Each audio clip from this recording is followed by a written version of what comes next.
Scratchbags, what's going on? It's Landon Remixes here, and it is time for a review of this new collaborative album from tyDi and Christopher Tin called Collide. And I actually have tyDi and Christopher Tin here with me today to be able to talk about their new album. It's is it still #2 on the dance or electronic charts right now? Or it's floating around. I haven't seen it. I think yesterday it was. I think it was #8 yesterday. So it's got. Okay. It's still up there, which is good. Still in the top 10, which is nice. Yeah. But yeah, if you guys haven't heard about this album, it's a genre-bending fusion album of orchestral music and electronic music, and something that I've been looking forward to for a while. tyDi, or Tyson, I should say, you've been kind of promoting this album for like a really, really long time. Yeah. Like, when was it that you first started like posting about this and marketing this album? Yeah, well, the album was I had originally planned for it to come out in September last year, but just due to the amount of work involved with making this record, things kind of went over, and then there's the whole Christmas period, and then the, you know, kind of, once you have the Christmas period, New Year's Eve, people kind of perceive albums as, oh, that was last year. So we kind of got to the point where it felt necessary to release the album in 2018.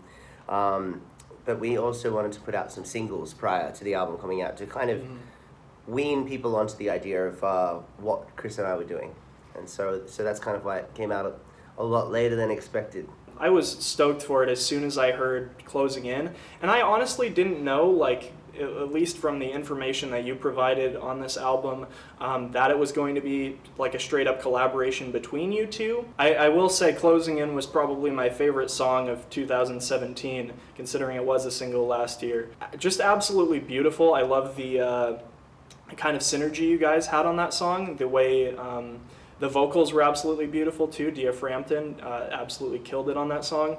I love the lyrics, like the desire to pursue someone in a way that's deeper than just, you know, physical and everything. Like getting to know someone on like a whole deeper level, that was just absolutely beautiful. And then with the orchestration during the drop, you know, with the kind of light vocal chops over the top, I thought that was like the absolute perfect blend. And like I said, I listened to a lot of music last year, but that was probably my favorite song of the entire year. So well, thank you. To kind of set that up. That being said, with the following singles, you guys kind of went for something a little bit different, and I'm not sure if I was absolutely expecting it. The next single was You Don't Love Me? No, Did You Know? Yeah, I think that was the next single after that. Yeah.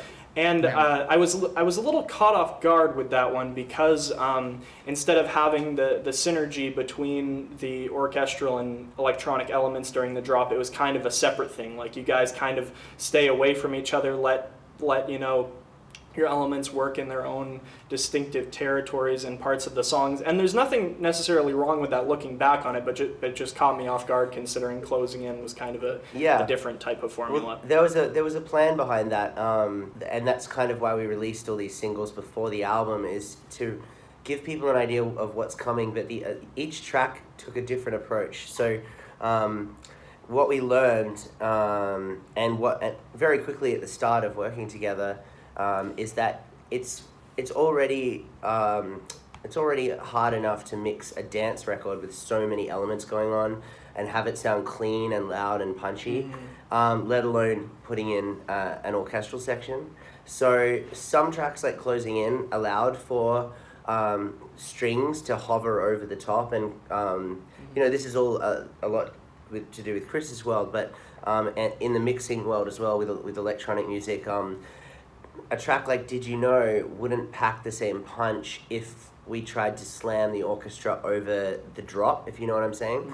So the idea was contrast, was to show people that to allow each element, the orchestral and the dance, to have its own moment to shine. Whereas some tracks like Closing In, the idea was to layer it through.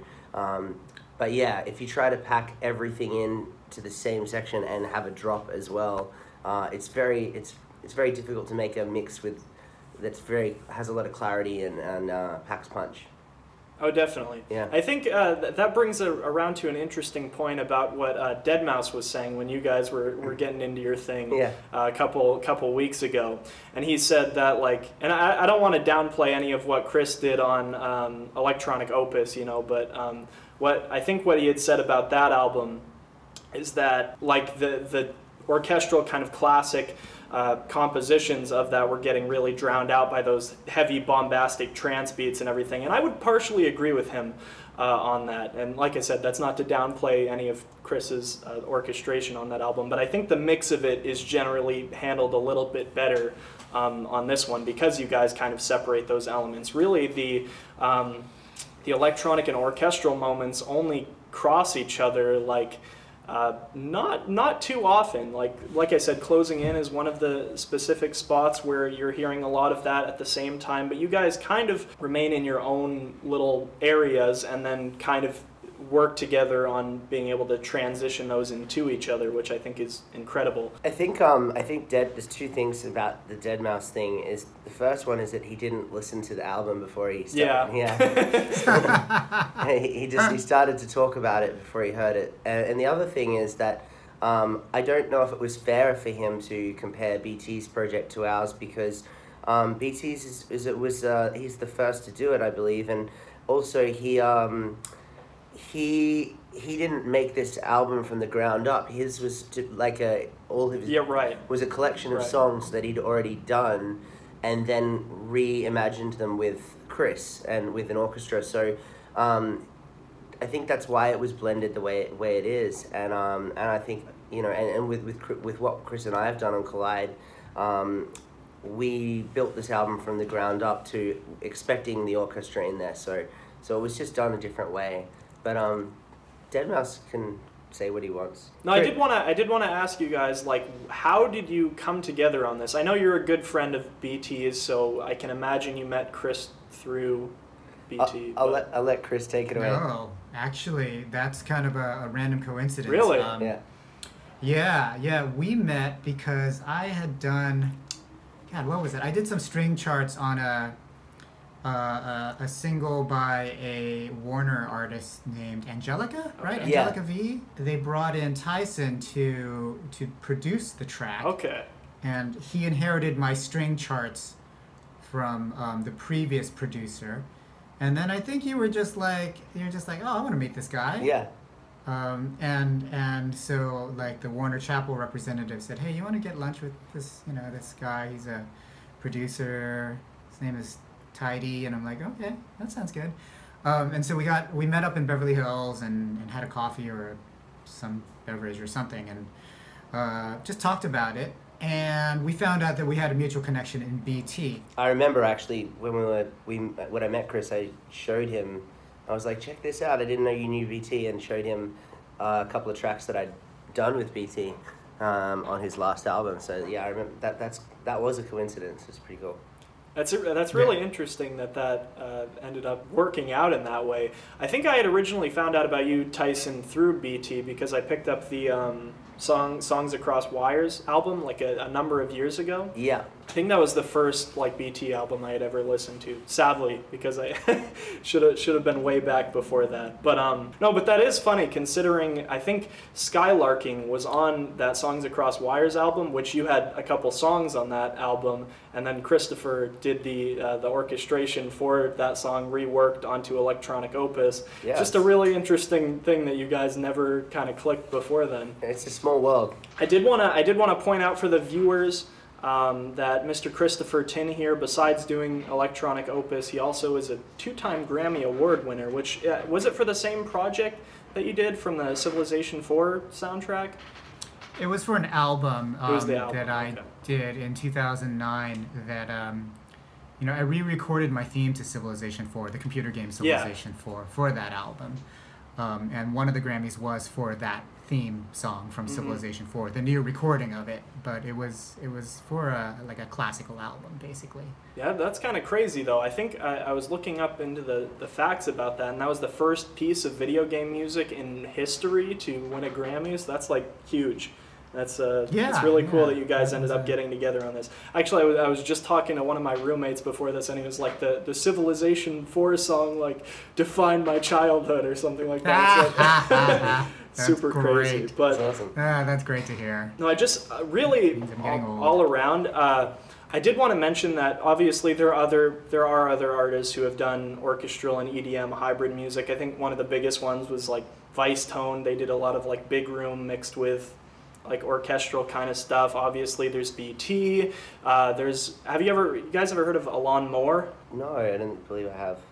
He came out with an album last year called Long Awaited Journey that was kind of like a cinematic mixed with electronic music kind of thing. And I think both of you would actually enjoy it quite a bit. So you should go check that out. But Actually, there's a I gotta throw some shout outs here to a colleague of mine, David Arnold, a film composer. Yeah. He used to score the James Bond films, and they're sort of like the Pierce Brosnan era of James Bond films, so like Tomorrow Never Dies and so forth. And he did some amazing collaborations, orchestral and dance music collaborations with big beat artists like Propeller Heads. Did he work with Crystal Method? I can't remember if he worked with Crystal Method. He did some great charts with Bjork. It's been done quite a bit. I think there's a bit of a resurgence now, but the first time I actually heard it was actually in the mid-90s. oh wow. Or late 90s. I mean, it goes back that far. And it just like, the different sort of subgenres of EDM will mesh, sometimes well with orchestra and sometimes not well with orchestra. Mm-hmm. Like, I just don't see how you could take like an old, like, I don't know, like Aphex Twin track or something and like add orchestra to it. Maybe you could. That could be super cool, right? But like there are some genres I think that just work particularly well, and Big Beat was one of them. At least in my own personal experience, I haven't really heard an album exactly like this, where you've got kind of the current like commercial EDM sound with like the vocal chops and a kind of slowed down beat kind of deal. That current state, or like obviously trance music, it's been done before. I know BT, Armin van Buuren's done it a little bit in the past. The concept of orchestral and electronic music together isn't entirely new, but the way you guys approach it is totally different from anything that I've ever heard before. Yeah, I think that was the goal. It's not like we set out to. We didn't have this meeting and say this is the first time anyone's ever done orchestral and electronic. I think it was more to do with that Christopher has his own unique style, or the way he composes, and as do I with electronic music. So I mean, you could repeat the same thing with another composer and another electronic producer and get an entirely different album. I think we just set out to make something really cool, and what I think is great about this album is that it doesn't just have. It's not just like one genre. There's like 2 trance songs, there's a drum and bass song, there's an electro house song, there's Closing In, which is like future, I guess melodic future bass, I'm not really sure. Something like that. Yeah, Gold Blooded, I guess, is kind of entering that trap bass music world. Mm-hmm. So yeah, on my end of when approaching the electronic part of the album, it was important to showcase as many different styles of electronic music, whilst doing it with Chris and bringing in the orchestral side. I already did ask about how you guys originally came together, but how did the writing process behind this album go? Like who started what, and how did you kind of toss back and forth ideas? And Tyson pretty much started most songs, and he would just sort of write something, and then he'd say, "All right, Chris, I'm saving 2 minutes here for you, and then like a minute here, and then like another section here and whatnot." And he sort of like leave me room to do stuff. And then sometimes I would add stuff over what he did as well. And we just sort of sent files back and forth on the internet. I mean, there were a lot of times when I packed up a little, mobile rig, and I went over to his place, and we worked in person right then and there. But a lot of it was just done remotely, yeah, via the internet, Yeah, I think the initial stages, it was really good to kind of, when Chris and I were in person, because just to get that vibe of how Chris works, which is basically lightning fast. And so It was really cool. Yeah, I remember. I think the first track we did on the album was called "Tell Me." Is that right, Yeah. Chris? Yeah, that was the one with D. I think it was Tell Me. Yeah. So Chris came over and we started to vibe on that, and I think because I'd had a lot of the actual songs written.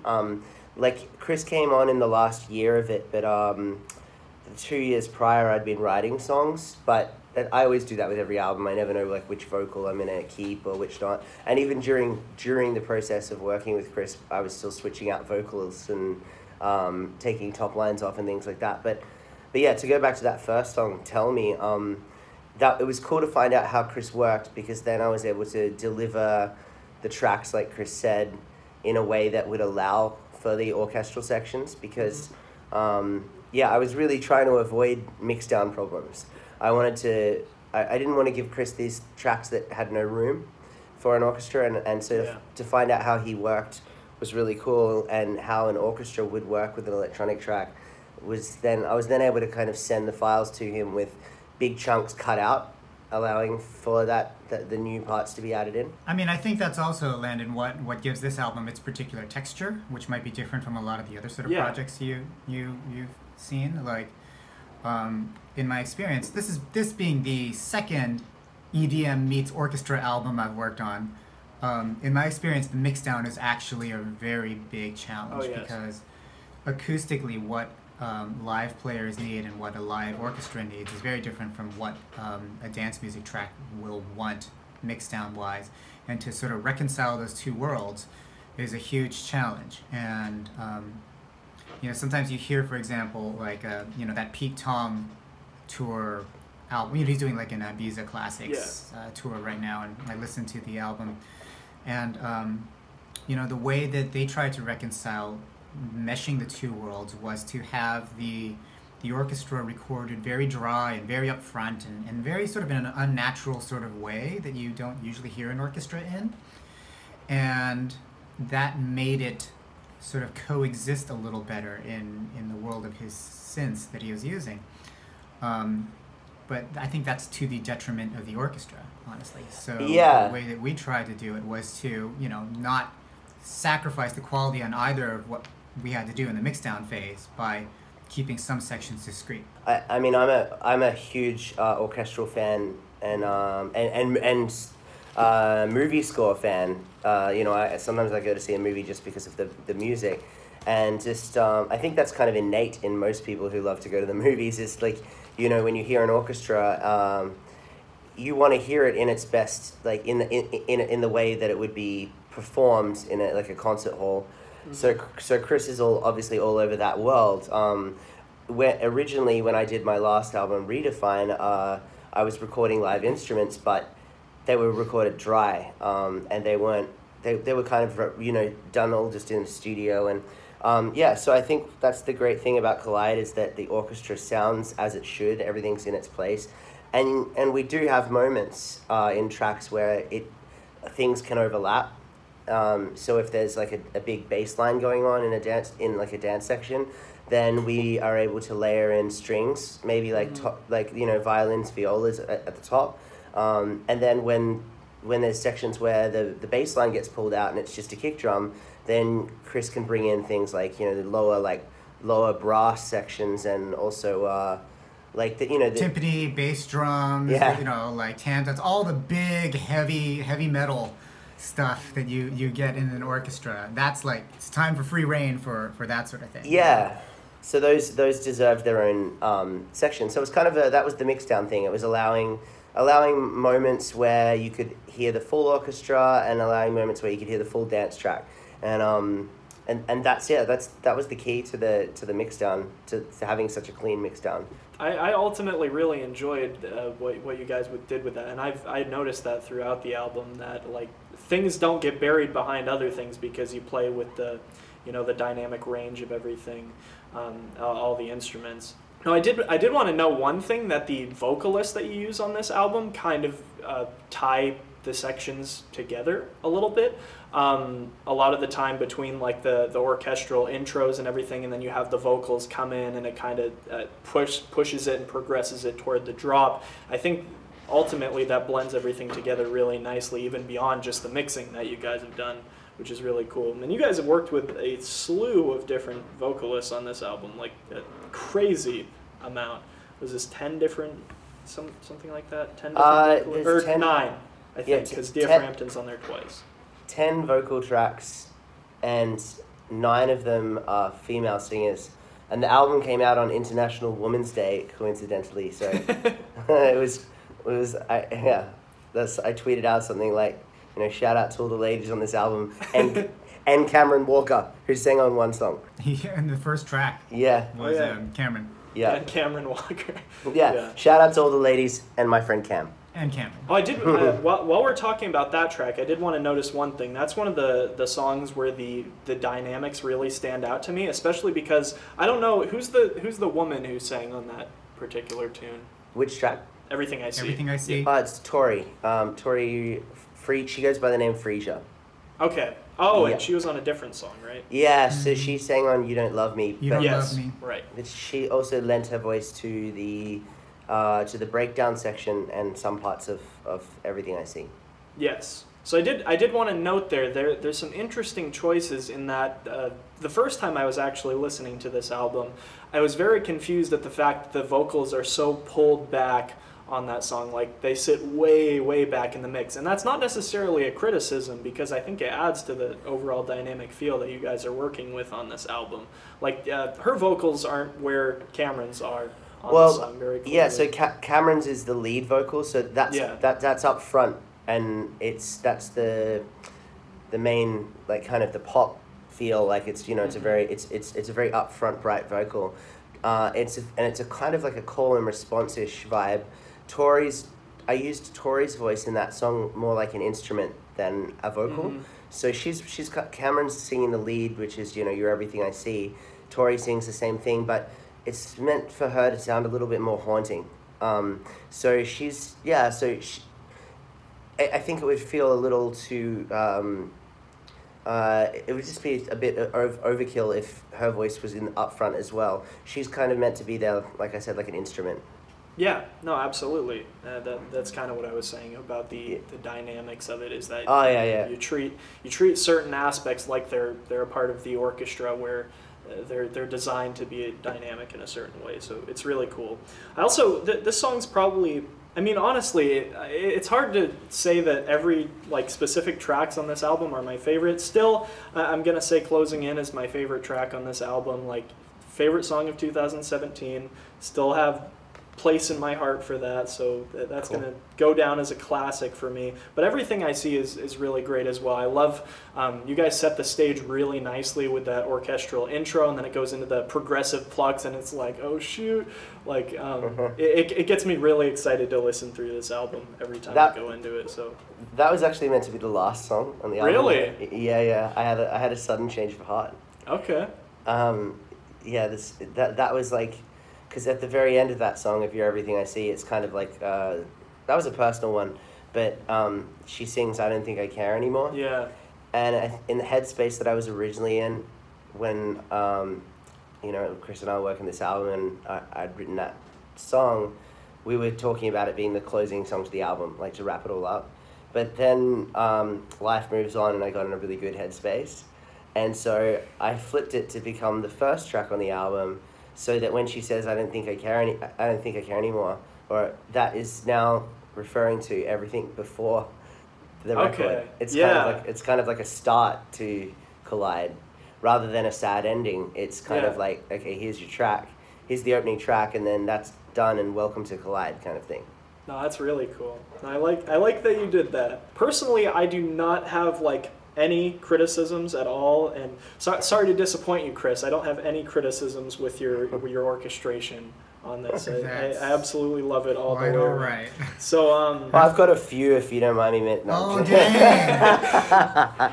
Well, I did. Since these reviews are supposed to be raw and kind of unbiased, I am going to point out a couple different things that I just personally didn't really totally get, and you can explain it if you like. Losing Sight, I think had one of the better orchestrations on the entire album, one of the more beautiful there, and at least is the entire song in 6/8, or is it No, it goes from 4/4 at the start to 3/4, Okay. And it also has a key change. It goes from Yeah.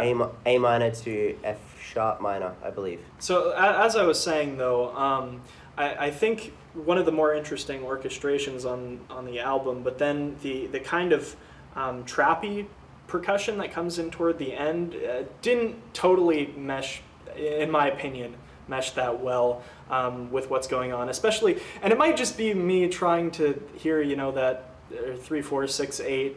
It's odd to hear the trap drums like that, but I don't personally, I don't want to downplay anything you guys did on this album. It's just I have to give some picks with certain things. I think it is weird to hear an electronic track in 3/4 if it's not something like, say, you know, when I say electronic, I mean like what you said, like trap, like if it's Imogen Heap, you know, she's done it a few times, or Bjork, that kind of electronica in 3/4, you like is a lot more, I guess, accessible or easy listening. But with Losing Sight, the drums are heavy, so it is interesting hearing it in 3/4. But I'd say, I think that was kind of what I found cool about it, was because that was unique to that song. Okay. But I also get that I had that same feeling that people might be confused, but good. Let's confuse them. It does make it stand out for sure, definitely, but it's different. I think a way I'd probably say it was a little bit better executed in regards to that was Alive, which has, you know, like a little bit of a drum and bass beat. Obviously something's going a little bit different. I think obviously with the structure of the beats that it ends up flowing together a little bit nicer. That's just personal opinion, obviously. Cool. I do want to get your guys' take. Personally, what is your favorite track on the album, each of you? Chris, you I think first. Gold-Blooded for me, I think. Gold-Blooded? Gold-Blooded? Yeah, I think that's mine. But But Upside Down, I'm a big fan of Upside Down too, actually. Always been a big fan of that. yeah, it's so hard to pick. I'd go with Did You Know? Good choice. And I like it for the simplicity of the chorus. Just to, like, it sounds cheesy when you say it, when the chorus is just saying, "Did you know that I love you?" But when you hear it with the orchestral section, it's so beautiful. For me anyway, it's just so like, it's so simple, and that one really gets me. And also Can't Look Away. I think Did You Know, that chorus in the middle, I think that's like the quietest moment on the album, right? Where it's just like everything vanishes and it's just like, Yeah. Did you know? And it's just a very light piano and celeste or something. It's Yeah. like super quiet. But then it grows.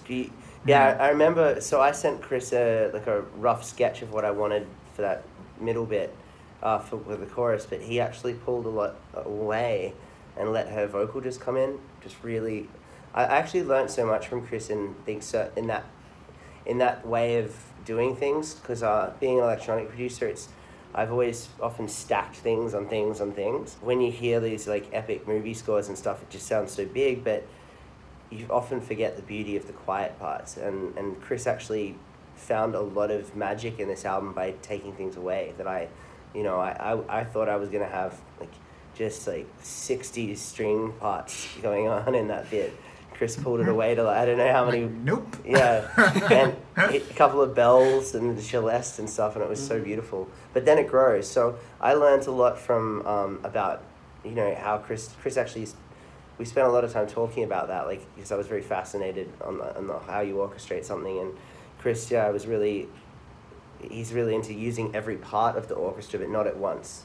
Chris would explain it better, actually. I'll let you. You know, the more special a sound is, the more you can wear it out, right?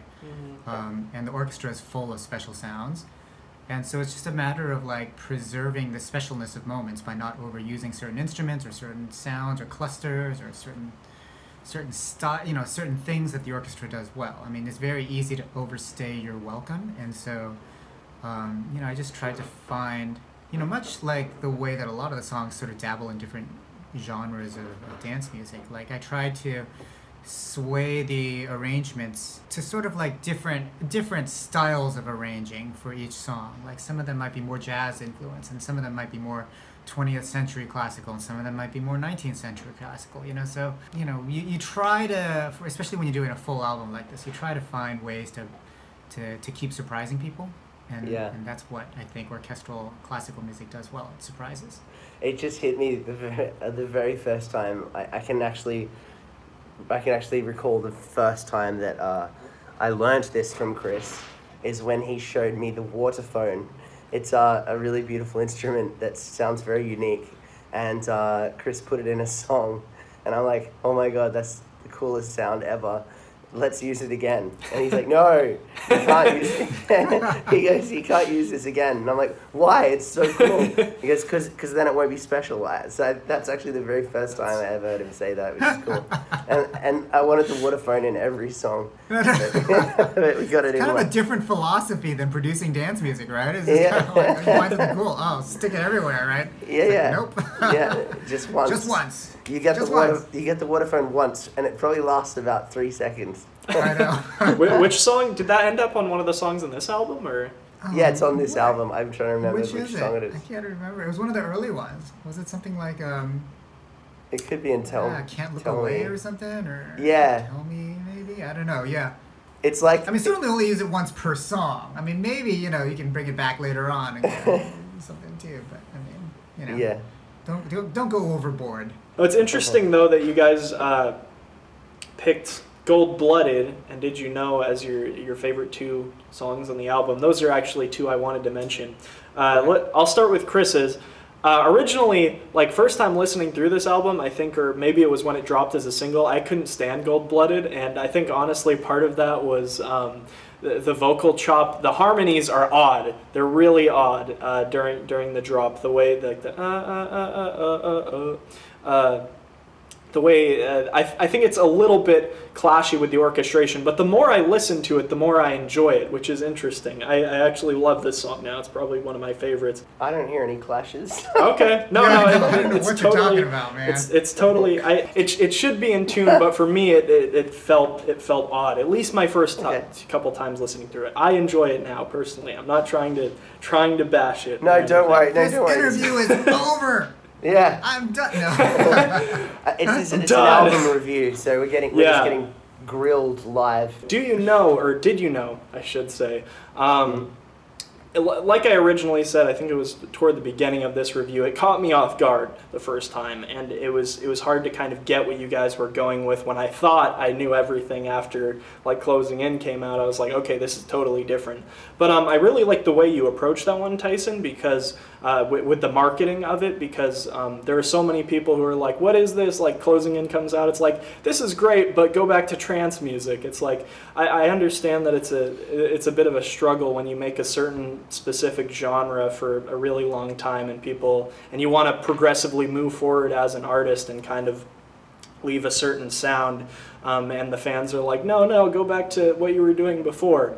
But I really enjoyed the way that you approached the marketing of that, because you were like, I'm going to go back to trance with this single, but it's like on my terms. This is how I'm going to do it, and it's going to be part of this like collaborative orchestral album. Yeah, that track is just basically a trance record, but replace all synthesizers with an orchestra. Mm-hmm. Which is pretty cool, because a typical trance track will have like a epic breakdown, and in that breakdown it's usually a lot of synths. So the goal there was just leave it blank and fill the synths in where you'd put that in with an orchestra. And then, yeah, there's actually very little, isn't there, Chris, in the drop? I think there's not much, that one's like contrast at its max. Yeah, honestly, this whole time what I was thinking about was like, did you know, is that a trance song? Like, I didn't even think of it as trance. Not that I'm actually an expert in any of these genres, and I'm really not, but like, it had not occurred to me that Did You Know is essentially a trance song. Just because it's so different. Armin van Buuren just played it, so it's trance. Oh, he just played it on A State of Trance, which is his radio show. Cool. So that makes it a trance song. Okay. That's the only thing that defines trance music. If you don't get played on A State of Trance, then it's not trance. Sorry. Yeah. But there's not a whole lot else to say. I mean, like, all around, obviously I can dig into every single little detail here, but I don't think that would be beneficial to any of us. I think it's best to just give the viewers, like, you guys got to listen to this album and experience it for yourself, and that's kind of what I was trying to go in with my review on Your EDM. Like, I don't want to give away too much because this album is an experience, and I think most people that go into this album are going to find a lot of enjoyment in it. I personally, like I said, no picks with the orchestration. I love that all around, and just a couple minimal things on the production end. But other than that, I think this album is really solid. Obviously, it's not conceptual in the way of trying to tell a specific story. It doesn't seem to be that kind of thing. But it is a conceptual album that's able to kind of take two sounds and approach them in an interesting way that I don't think has ever really been done prior to this album. Cool. So personally, yeah, I really enjoy this album. I can tell that I'm going to be coming back to it for the rest of the year, and probably just when I need to feel some feels, because that's definitely what I think a big part of this album is. Probably feeling it's like, all feels. Yeah. We put a lot of feels in the album so that people could come back for some feels when they want them. A lot of emotion to it. There's no denying that. So yeah, like I said, I'd suggest you guys to go check out this album. Personally, if I had to rate it on my totally own terms, I'm probably feeling like a solid 8.5 out of 10. Okay. So if it's an 8.5 for you, it's like that means like it's a 9.5 when you're drunk. Yeah, something like that. And when you're rolling, it's a 10. Oh yeah, dude. It's amazing. I didn't expect to hear that from Chris. So amazing. I said the DJ would make that comment. So I want to thank you guys for joining me for this review. This is really cool. You guys can check out the album. I have the Spotify link down in the description below, so you can go check it out for yourselves. And if you have listened to this album already, I would like to know what you think down in the comment section. As always, I'm Landon Remixes. Oh, I'm tyDi. Oh, I'm Christopher Tin. And we'll see you guys later. Peace. Cheers. Thank you. Bye.